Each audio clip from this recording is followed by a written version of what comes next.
spread of digital technology has continued to increase in the recent years, the importance of addressing how informatics plays a role starts to become a crucial aspect of how we live today. As mentioned in class, personal informatics are a collection of tools that allow us to collect information for the purpose of self-monitoring and self-reflection. As technology evolves today, so has the spectrum of what we've tracked and managed in our lives. In the article, Personal Tracking as Lived Informatics, it's discussed how our generation today, people use different types of personal trackers to assess different parts of their lives. It's a combination of physical devices, applications, inner games, and how we exercise, sleep, maintain our weight, and even eat or drink. There are some overlapping ways that you can use a personal tracker. There's a directive tracking, documentary tracking, diagnostic tracking, collecting rewards, and fetish tracking.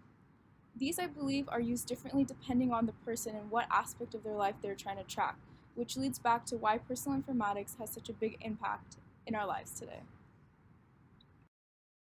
The researchers performing the study of 22 participants discussed their methods for conducting the study, reflected on the biases of both themselves and the people involved, and came to conclusions about personal tracking and what they termed lived informatics.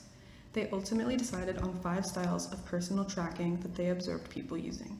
Directive, which is goal-driven, documentary, which values tracking over making lifestyle changes, diagnostic, which is looking for cause and effect, collecting rewards, which is performing activities in order to achieve or compete, and lastly, fetishized, which is interested in tracking for the aesthetic and technological fascination. The researchers found that tracking activities was often social for the participants. They would compete with strangers or friends, log mutual activities with partners, or join family members for counting steps, as a few examples. This is one of the many instances where people's tracking habits were inherently tied to body image, health, relationships, and achievements, among other things, leading the researchers to remark how they were a little underprepared for the emotionality of tracking. They concluded how people are not simply rational, unemotional data trackers, and it is important to consider this when developing new softwares and technologies that must be interwoven into the lives of people.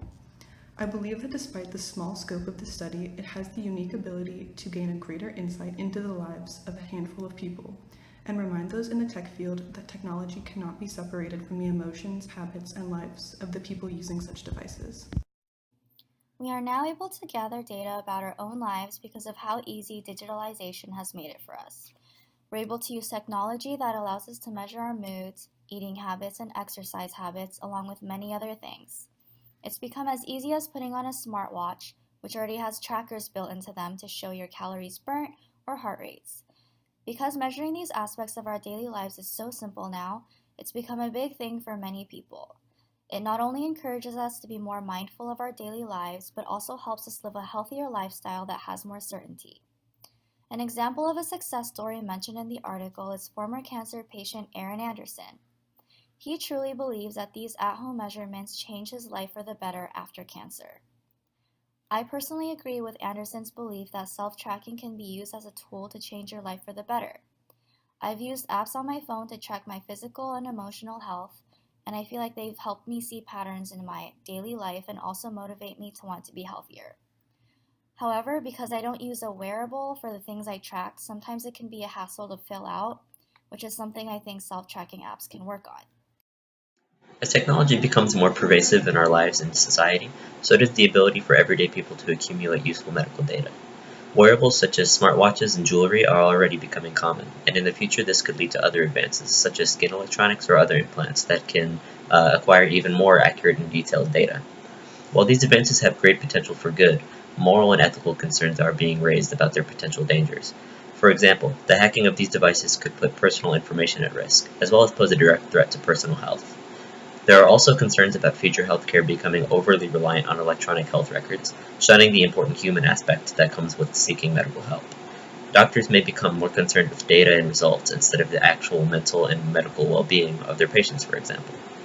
Additionally, as the wealth gap continues to increase and consumer electronics become more expensive, some are concerned that the benefits of electronic health monitoring will be limited to those portions of the population who can afford it, further increasing inequality in our society.